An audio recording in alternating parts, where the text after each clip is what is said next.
Hello मित्रों, नमस्कार। तो आप लोग कैसे हैं? हमें आशा है कि आप लोग स्वस्थ होंगे, मस्त होंगे, जम के पढ़ाई कर रहे होंगे, पूर्ण रूप से तैयारी कर रहे होंगे।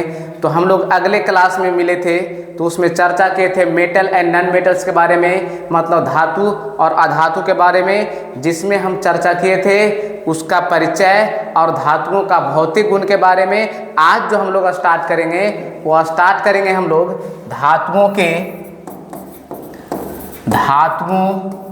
के रासायनिक गुण के बारे में करेंगे। रासायनिक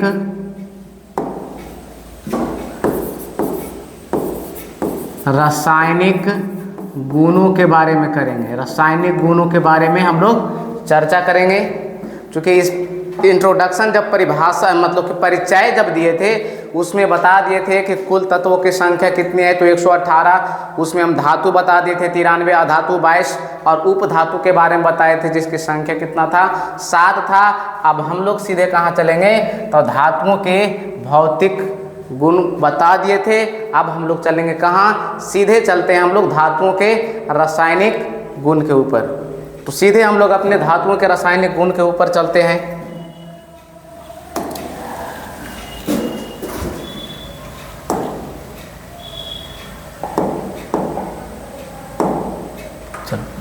धातुओं के रासायनिक गुण के बारे में हम लोग पढ़ेंगे।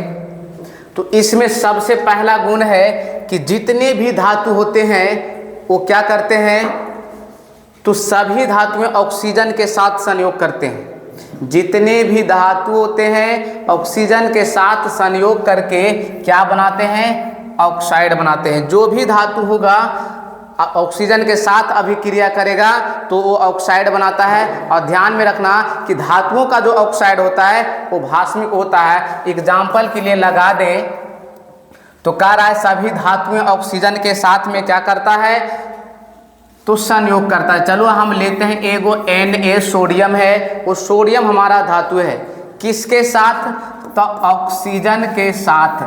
अब ये ऑक्सीजन के साथ रिएक्शन करेगा तो बना लेता है Na2O, जिसका नाम है सोडियम मोनोऑक्साइड।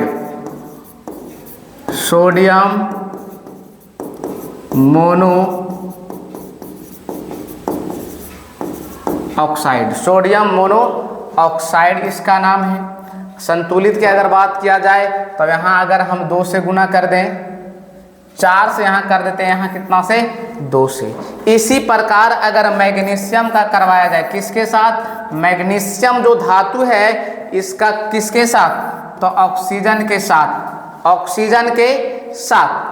तो यहाँ रिएक्शन करने के बाद बनता है MgO, जिसका नाम है मैग्नीशियम ऑक्साइड। मैग्नीशियम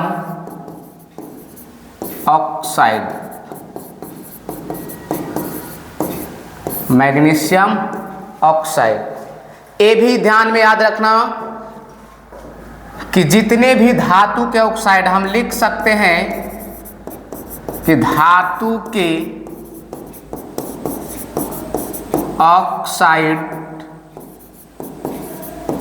प्रायः, जितने भी धातु के ऑक्साइड होते हैं वो प्रायः होते हैं कैसा, तो वो होते हैं भास्मिक।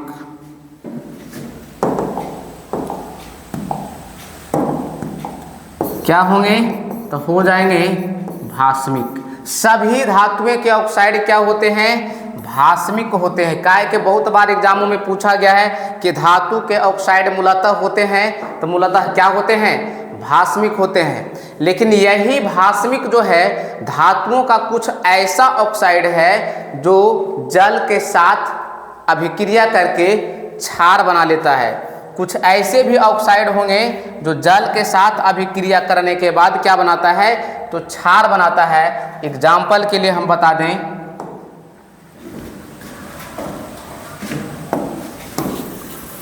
चलो एग्जाम्पल के लिए कि कोई भी धातु के ऑक्साइड होगा, चलो एक ले लेते हैं Na2O, हमारा धातु का ऑक्साइड है।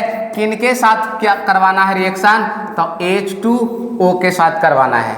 अब जो ये हमारा ये ऑक्साइड है वो किस रूप में मिलेगा, तो ये मिलेगा ठोस के रूप में। किस रूप में मिलेगा? तब ए मिलेगा ठोस के रूप में। अब जो हमारा ये है ये लिक्विड फॉर्म में है H2O। अब जो इसका अगर हम रिएक्शन करवाएं तो रिएक्शन करने के बाद क्या बनाता है? तो कह रहे हैं कि एगो बनाता है क्षार NaOH। अब यहाँ से कौन सी गैस मुक्त होती है? तो यहाँ से कौन सी गैस तो यहाँ मुक्त होने की बात ही नहीं है। देखते तो धातु का ऑक्साइड है, जल के साथ रिएक्शन करवाएं तो क्या बना? NaOH, जो कि क्या है? ये क्षार है, और क्षार है तो किस रूप में रहेगा? विलयन के रूप में रहेगा, एक्वस रहेगा। क्या रहेगा? एक्वस। ये सोडियम ऑक्साइड है, सोडियम मोनोऑक्साइड है, धातु का ऑक्साइड। जल के साथ रिएक्शन किया तो क्या बनाया? क्षार बनाया। इसी प्रकार अगर हम K2O को रिएक्शन करवा दें, ये सॉलिड है, ठोस के रूप में है, अगर इसका रिएक्शन हम करवा दें H2O के साथ जो कि लिक्विड फॉर्म में है, अब यहाँ से जो बनता है एगो क्षार बनता है KOH। किस रूप में? तो एक्वस मतलब विलयन के रूप में रहेगा। अगर संतुलित के बात किया जाए तो पोटेशियम यहाँ 2 है, यहाँ 2 से गुना कर दें। अगर सोडियम यहाँ 2 है तो यहाँ भी कितना से गुना कर दें? 2 से।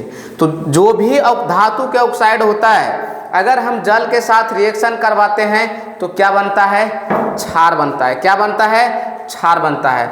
लेकिन कुछ धातु के ऑक्साइड कुछ ऐसे भी मिलते हैं जिनमें अम्लीय और भास्मिक दोनों गुण मौजूद होते हैं। कुछ ही धातु के ऑक्साइड ऐसा है जिसमें दोनों गुण मौजूद होता है। धातु के ऑक्साइड में कैसी गुण?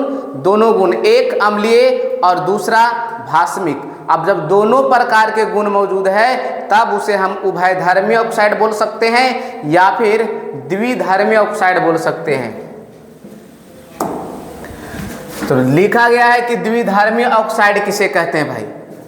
तो कुछ धातु के ऑक्साइड में अम्लीय एवं भास्मिक दोनों प्रकार के गुण मौजूद होते हैं, तब हम लोग कहते हैं, जब दोनों प्रकार के गुण मौजूद होते हैं तब हम लोग कहते हैं कि द्विधर्मी ऑक्साइड है। एग्जाम्पल के लिए है aluminium oxide, zinc oxide, lead oxide.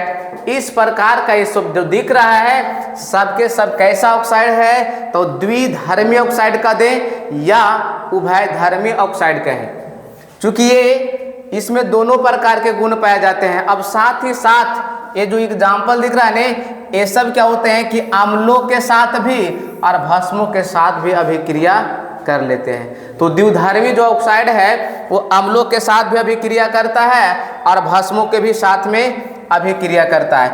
Example के लिए लगा दें कि ZnO, जिंक का जो ऑक्साइड है, जिंक का ऑक्साइड है, अब ये किस रूप में है? तो ठोस के रूप में है। यदि जो हम इसे HCl के साथ अगर हम रिएक्शन करवा दें, HCl के साथ, जो कि ये लिक्विड फॉर्म में रहेगा, अब इन दोनों के साथ अगर रिएक्शन करवाएं तो क्या बनता है? तो जिंक का ऑक्साइड है, और जिंक का ऑक्साइड है तो कैसा है? भास्मिक है।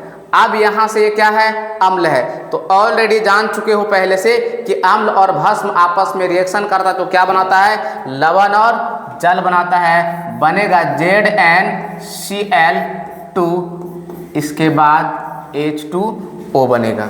अब यहाँ जो बना है ZnCl2, ये बना है एक्वस विलयन के रूप में, और ये है लिक्विड फॉर्म में।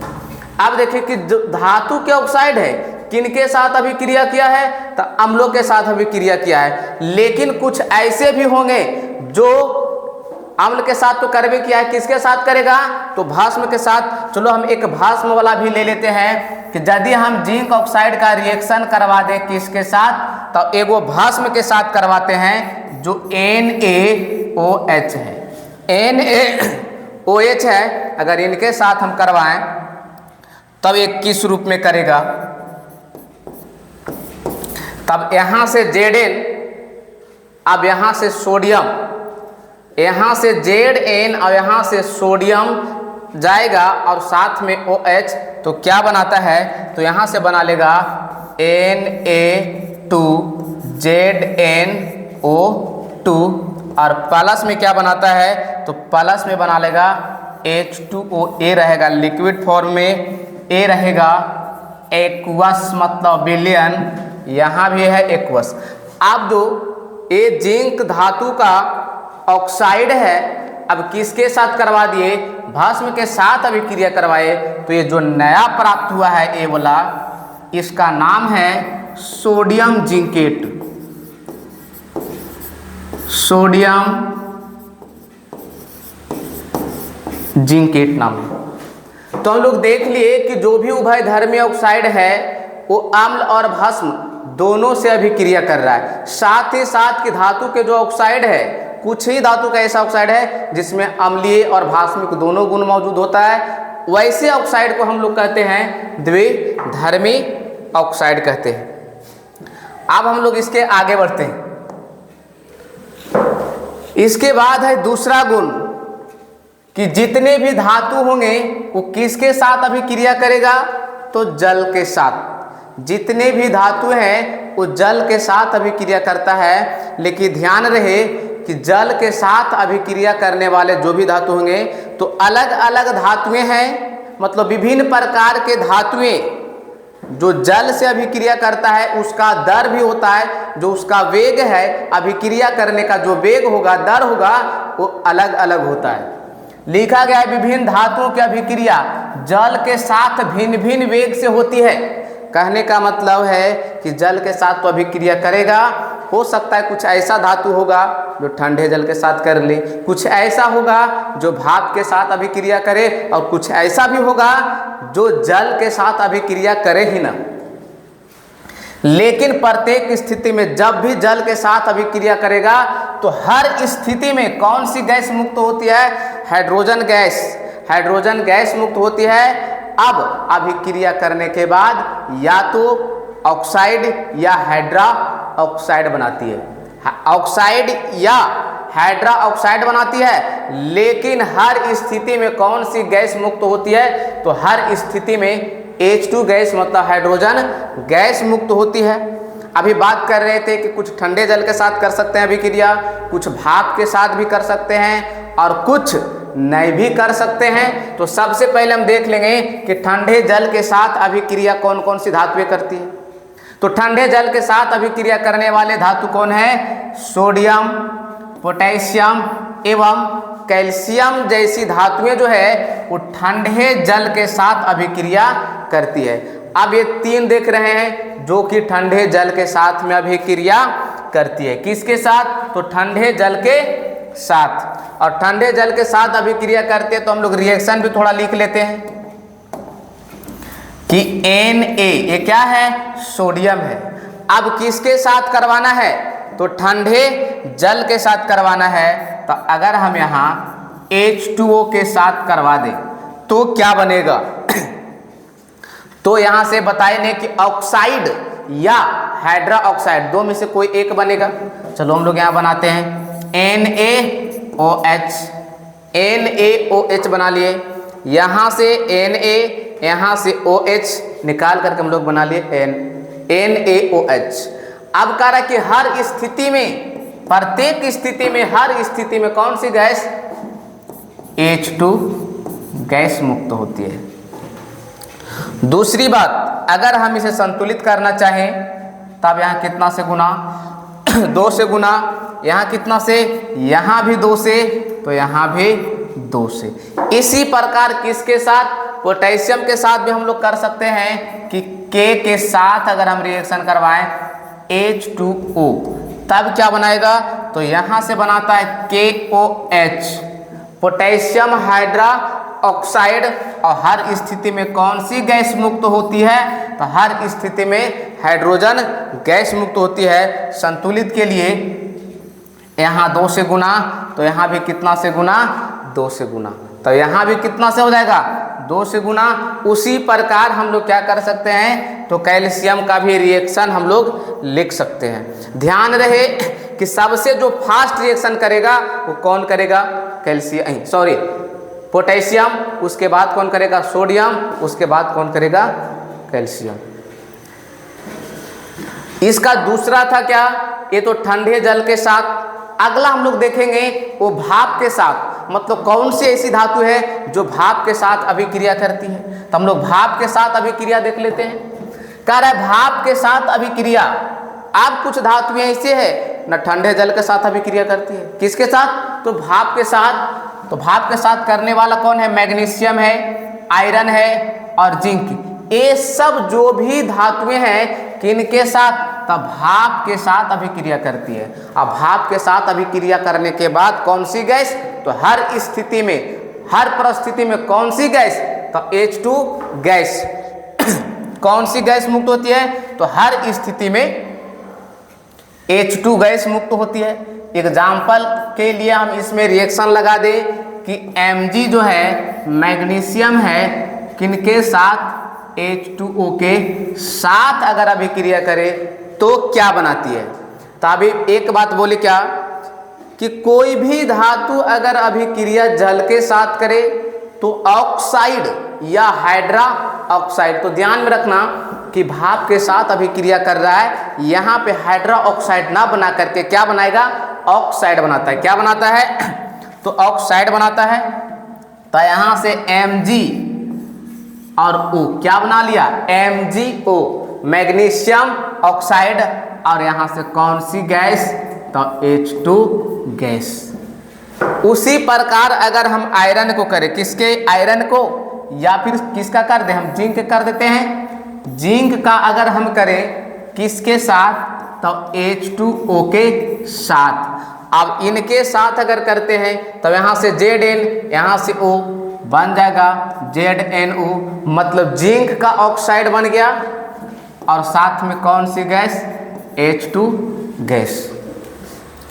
अब कुछ ऐसे धातुएं हैं जो जल के साथ अभिक्रिया करते हैं नहीं। अब जैसे तीसरा है कि जल, ये तो एक हो गया था कि ठंडे जल के साथ अभिक्रिया, दूसरी भाप के साथ अभिक्रिया, तीसरा है कि जल के साथ अभिक्रिया नहीं करती है। तो देखा जाए यहाँ कॉपर, पारा, या फिर इसे हम लोग मरकरी भी बोल सकते हैं, टीन जिसका संकेत Sn है, सिल्वर है, और गोल्ड जिसको हम लोग सोना भी कहते हैं। ये सब जो धातुएं हैं जल के साथ अभिक्रिया नहीं करती है, जल के साथ अभिक्रिया नहीं करती है। यही गुण होने के कारण, इसी गुण के कारण गर्म जल का जो टैंक बनाया जाता है, गर्म जल का जो टैंक बनाया जाता है ने, वो कॉपर के बनाया जाता है, इस्पात का नहीं। काहे कि अगर इस्पात के बनाया जाएगा तो वहाँ उसमें लोहा की मात्रा होती है, और आयरन जल के साथ अभिक्रिया करके हाइड्रोजन गैस मुक्त करती है। इसलिए तांबा जो है, कॉपर, वो जल के साथ और ना भाप के साथ अभिक्रिया करती है। इसलिए गर्म जल का टैंक किसको बनाया, किस गर्म जल का टैंक बनाने के लिए किसका इस्तेमाल होता है, तो कॉपर का इस्तेमाल होता है। इसके बाद है कि कुछ ऐसे भी हैं, चलो इसके आगे बढ़ते हैं। कह रहा है अम्लों के साथ अभिक्रिया, किसके साथ, अम्लों के साथ, मतलब कुछ धातुएं ऐसे भी होंगे जो अम्ल के साथ अभिक्रिया करती है। तो लिखे कि धातुएं प्रायः अम्लों के साथ अभिक्रिया करके कौन सी गैस मुक्त करती है, तो H2 गैस मुक्त करती है। कौन सी गैस, तो H2 गैस मुक्त करती है। कोई भी धातु होगा और अम्लों के साथ अभिक्रिया करे तो हाइड्रोजन गैस मुक्त करती है। एग्जाम्पल के लिए लगा दें कि Na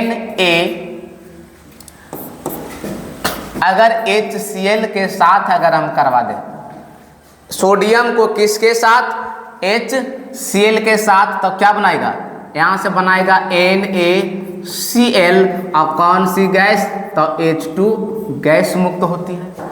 अब यहाँ संतुलित के बाद आ जाए, तब देखिए यहाँ 2 हाइड्रोजन है, तो यहाँ कितना से, 2 से, तब यहाँ भी कितना से, तो 2 से, और यहाँ भी 2 से। उसी प्रकार अगर हम मैग्नीशियम के करवा दें, किसके साथ, मैग्नीशियम का रिएक्शन अगर हम करवा दें HCl के साथ, तो क्या बनाता है, तो मैग्नीशियम Cl के साथ MgCl2, और साथ में क्या बनाएगा, H2 गैस। संतुलित करें तो यहाँ 2 से, तो यहाँ भी कितना से, 2 से। 2 से यहाँ नहीं करते, चलो हो गया। इसके और भी एग्जाम्पल है, अगर हम Zn को करा दें,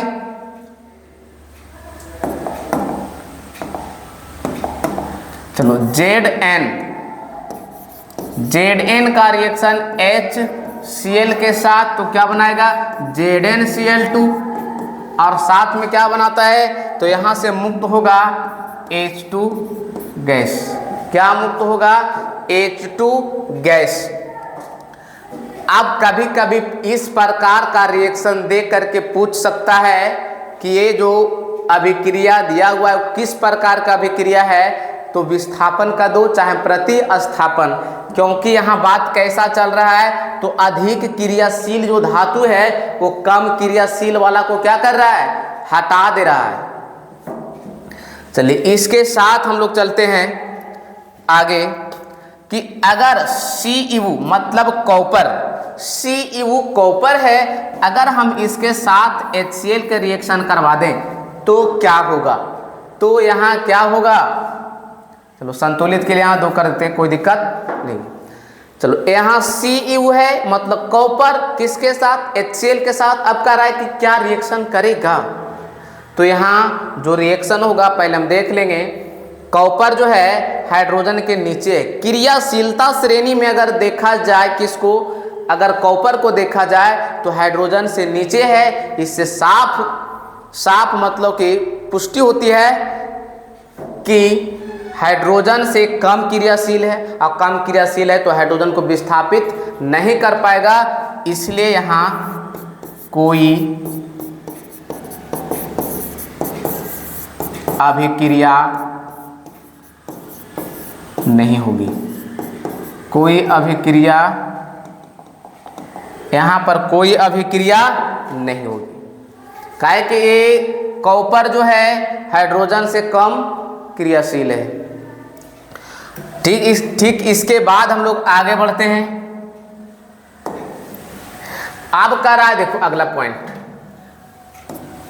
धातुओं का रासायनिक गुण में चौथा पॉइंट है कि धातु की अन्य धातुओं के लवण के विलयन के साथ अभिक्रिया।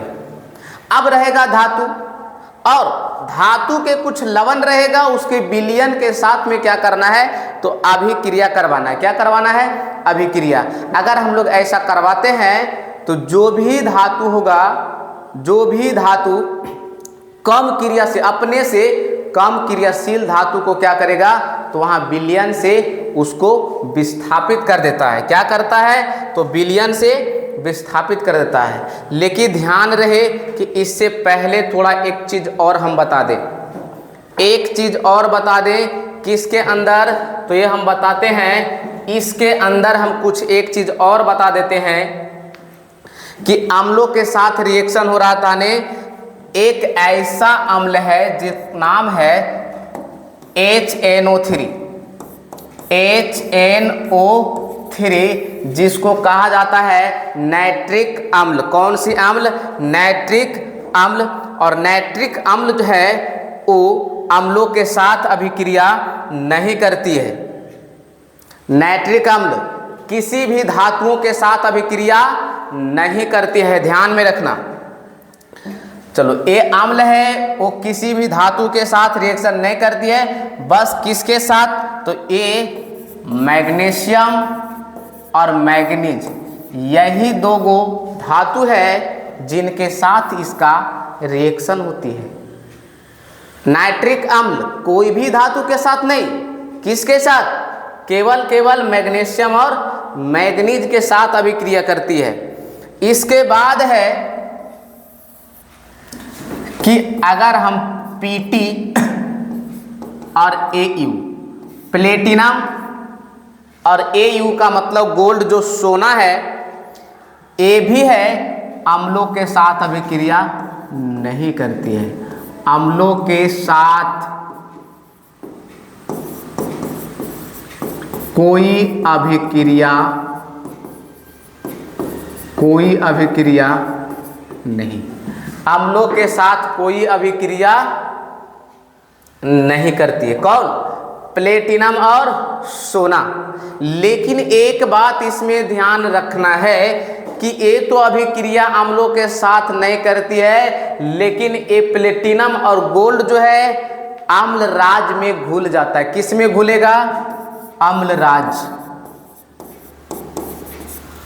अम्लराज में क्या होगा? अम्लराज में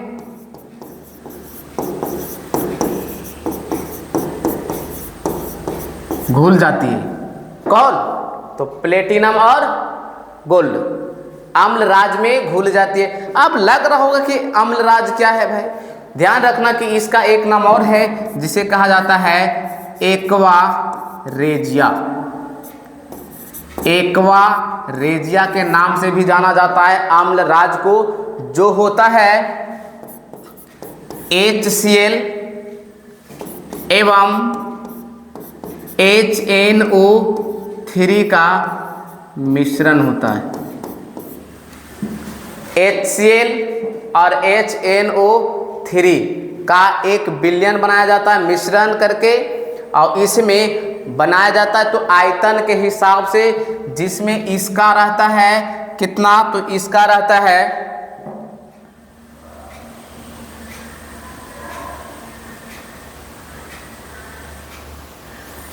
इसका रहेगा 3 भाग और इसका कितना रहेगा? 1 भाग। अगर पूछा जाए एक्वा रेजिया में HCl और HNO3 का अनुपात कितना होगा, तो इसका जो अनुपात होगा वो होगा 3:1। और यदि जो पूछ दे कि HNO3 एवं HCl का कितना होगा, तब जवाब देना यहाँ से 1:3। यदि जो पहले रहे HCl तो 3:1, अगर बाद में रहे HCl तो 1:3 होगा। यहाँ तक कोई दिक्कत? तो ठीक है, इसके बाद हम लोग आगे बढ़ते हैं। ये है कि धातु की अन्य धातुओं के लवण के विलयन के साथ क्या करवाना है? अभिक्रिया करवाना है। चलो हम लोग अभिक्रिया इसका भी हम लोग देख लेते हैं कि हमने एक धातु लिया है जिंक। अब किसके साथ? तो कोई भी धातु के एक लवण लेते हैं CuSO4, कॉपर सल्फेट के विलयन। अब देखो कि यह जो जिंक धातु लिए कॉपर सल्फेट का जो विलयन है, ये लवण है, इसका जो विलयन होगा इनके साथ अगर रिएक्शन करवाया जाए तो क्या होता है? तो देखना होगा कि यहाँ जिंक है, यहाँ कॉपर है, और जिंक और कॉपर में अगर क्रियाशीलता श्रेणी में देखा जाए तो जिंक जो है वो अधिक क्रियाशील है। किससे?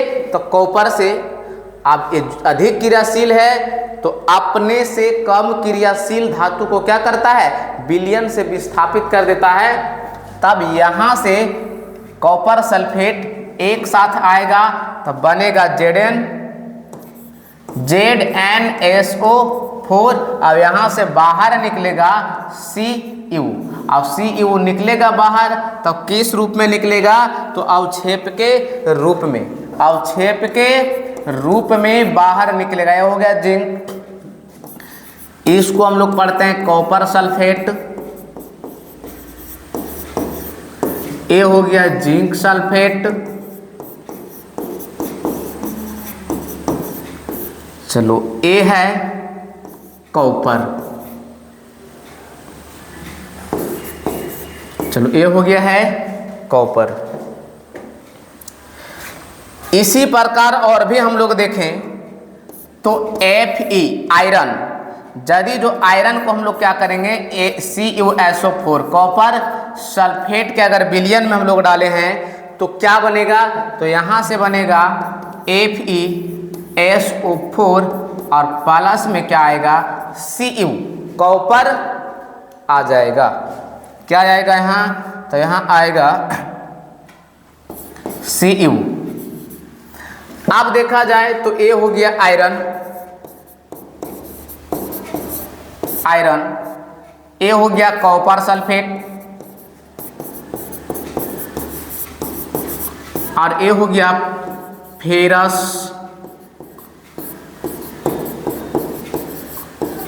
सल्फेट और ये हो गया कॉपर। ये था हमारा धातु का रासायनिक गुण में चौथा गुण था। इसके आगे हम लोग देखते हैं तो इसमें इतना ही गुण था। तो ये वीडियो आप लोग को कैसा लगा? अगर ये वीडियो आप लोग को अच्छा लगा है तो अपने दोस्तों के पास ज़रूर शेयर करें, चैनल को सब्सक्राइब करें। और साथ ही अगर आपने धातु अधातु का अगर पहला लेक्चर नहीं देखे हैं तो इस वीडियो का डिस्क्रिप्शन में लिंक दिया गया है, जाकर के वहां से देख सकते हैं। और इससे और भी पहले अगर दूसरा लेसन पहला लेसन के नहीं देखे हैं तो प्ले लिस्ट में जा करके देखें, वहां पार्ट बाय पार्ट करके सारा वीडियो अपलोड कर दिया गया है। तब तक के लिए thanks for watching this video.